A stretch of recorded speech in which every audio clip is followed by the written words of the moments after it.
Si tu comprends les problèmes qu'il y a dans l'agrobusiness, tu vas beaucoup plus facilement identifier les opportunités et définitivement te faire pas mal d'argent. Mais avant, il faut pouvoir savoir quels sont les problèmes. Alors, les trois problèmes que Django aborde de façon générale, c'est l'accès au marché. Donc, il faut savoir que l'un des plus gros problèmes des agro-industriels et de façon générale des acteurs dans la chaîne de valeur, c'est de trouver le bon client, en fait. Parce que à la fin de la journée, quand on a produit, il faut pouvoir vendre.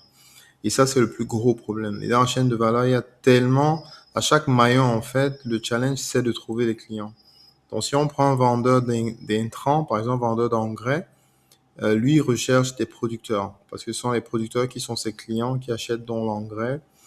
Et au niveau du producteur, lui, il va rechercher des agro-industriels ou des exportateurs, ainsi de suite. Et donc, le problème de l'accès au marché est un problème qui est juste énorme pour les différents acteurs.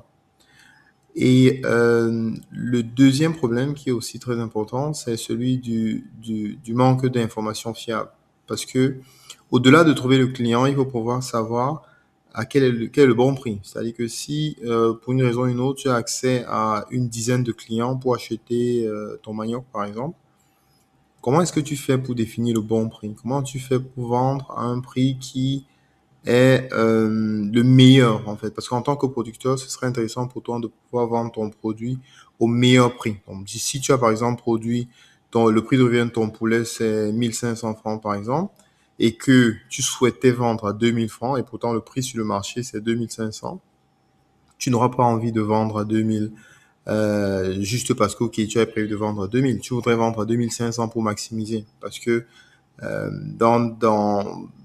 je dis, d'ici la prochaine bande, par exemple, tu pourrais avoir des situations où tu vends à perte. Donc, c'est pourquoi, en général, en tant que producteur, quand tu veux vendre, il faut pouvoir vendre au meilleur prix du marché. Donc, du coup, c'est important, justement. Et le manque d'informations fiables est un gros problème pour les producteurs. Et de façon générale, hein, pour chaque acteur de la chaîne de valeur.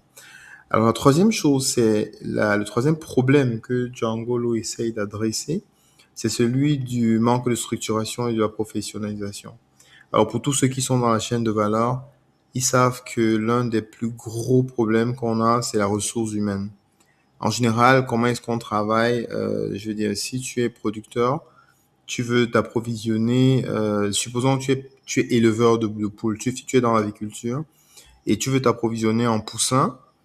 Mais le jour où tu t'attends à avoir des poussins, en fait, tu ne les as pas parce que l'entreprise qui produit les poussins a décidé pour une raison ou une autre de ne pas te livrer.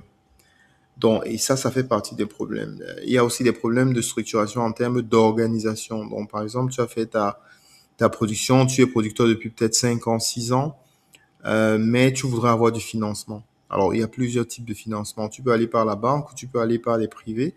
Mais les mécanismes pour pouvoir accéder à ces financements sont compliqués. Donc, la structuration et la professionnalisation justement des différents métiers, c'est un troisième axe de problème que Django aborde. Alors, on a listé trois, donc l'accès au marché, le manque d'informations fiables et puis le manque de structuration et la professionnalisation. Pour ces trois outils, Django a une approche qui permet de créer un écosystème qui va permettre à plusieurs acteurs de saisir ces opportunités.